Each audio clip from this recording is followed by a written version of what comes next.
Hi, Robin with Oxy-dry.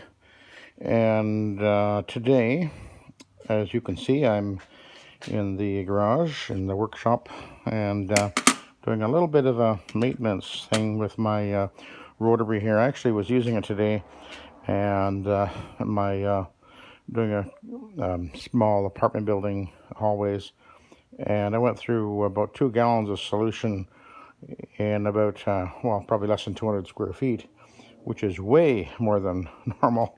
I realized something was happening. I was trying to figure out what was going on, and I thought it was the cleaner that I was using because it was foaming up all over the place. And then I stopped, and then I went again, and then there's, oh, look at all that water there. So anyway, what was happening is the valve was sticking on, and so I pulled the valve apart, and I was going to show you what the valve looks like. This is actually, it's not the valve in my machine, but it's identical to the valve in my machine. It's pretty standard shower feed valve for these machines. So this one is quite a bit older actually, and I had replaced it on one of my other previous machines on the other tank, although it was still working, but I still did replace it. They're not very expensive. I don't remember what I paid for it. But what's interesting is it actually did have a few years on it, and you can see that over the years.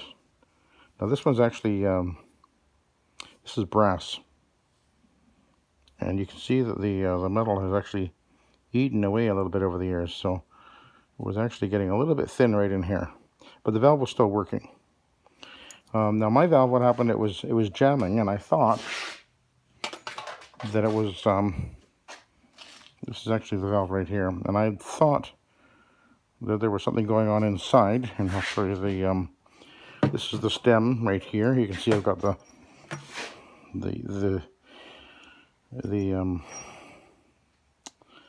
I guess we'll call that a lever, okay?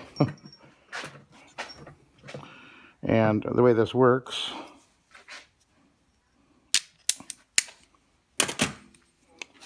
is that this fits in here. It's very simple. This goes through the bottom of the tank, so it comes out.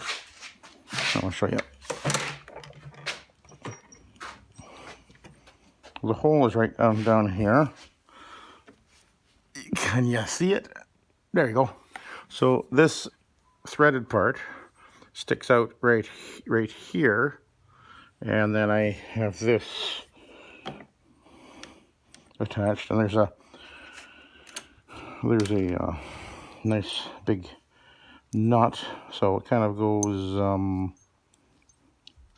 this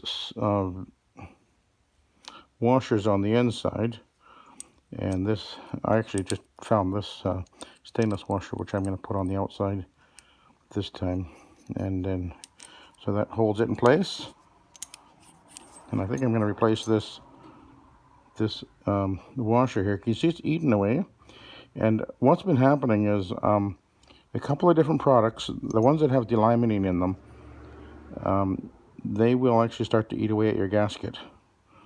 So you want to get I guess this isn't a neoprene, this is more of a rubber type, I guess. So if I get a better gasket in there, it would probably not do it. But anyway, bear that in mind. If you've got solution in your tank and you leave it sit for a few days and you look in your tank and your solution is turning dark, it's probably your one of your seals that's doing that. The citrus is eating away at it. So now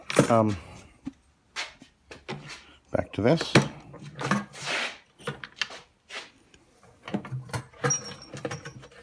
So this goes in. Well, here's the actual seal in here. Now this is in great shape. This is what I was just wanting to make sure. What can happen is you can get, because the water goes actually in here at the bottom of it, just sits at the bottom of the tank. Water goes in here, and when you pull the valve, if I can get this to kind of work here. So the valve sits like that, and so when you pull the valve, you can see it kind of goes past there, and it lets the water through. Now the spring that's here is held in place with this thingamabobber here. So I'm just going to thread it in there, and that starts to thread,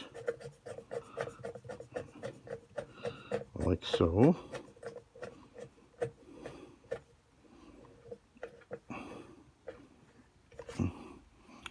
And so when I pull on the top of the tank, you pull your handle, it opens up, and the spring load goes back. But mine was binding, and I was wondering if it was in here, but I don't think that's where it was. I've had this issue before, and I think I just figured out what it is, and I think it's actually this little O-ring right here, because this tank is a little bit different than a lot of tanks. I've never seen another tank quite with this setup, but this has a, oh, hang on a minute, has this grommet thing. So this is on the inside. Hang on a minute. Can you see this? Oh, okay, so this is on the inside of the tank at the top, right at the top up here. And this grommet fits into the hole,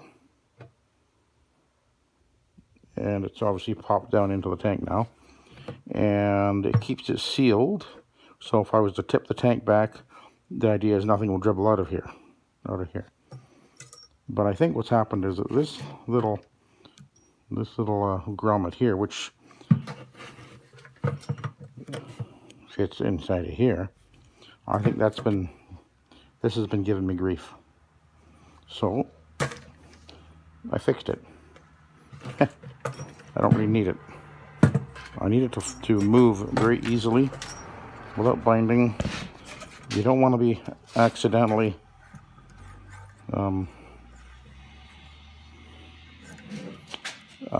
dumping a bunch of water down. So I will reposition this, and this will slide back down into the hole down at the bottom there. And I gotta put I gotta put the seal on the bottom. I'm gonna find another one though. I've got an extra one right here. I'll put this one on. This one looks like it's in much better shape. So actually, obviously I changed that before. That's actually for a tap, a hose, that is. Yeah, and it should be fine. So I'll use that one, I guess, and we'll put it back together, and it should be fine. And you see, this is one of the nice things about using the shower feed and these valves is there's virtually nothing can go wrong with them. You know, they really don't have any. Well, they don't really have any moving parts. I mean, obviously this moves, but I mean, it's operated, and you can see even this one, I can see that the actual seal is looking just fine. And this one's pretty darn old, and there's even rust in the back there. At least I guess that's rust. But anyway, that's a backup in case I have a problem. But these aren't expensive. You can buy them pretty cheaply. Any janitorial supply place or whatever should be able to get those for you. That's a standard valve for a shampoo tank. So, and that's kind of how they work. So I'm going to put it back together, and hopefully I will have this problem solved and it won't happen again. So have a good day.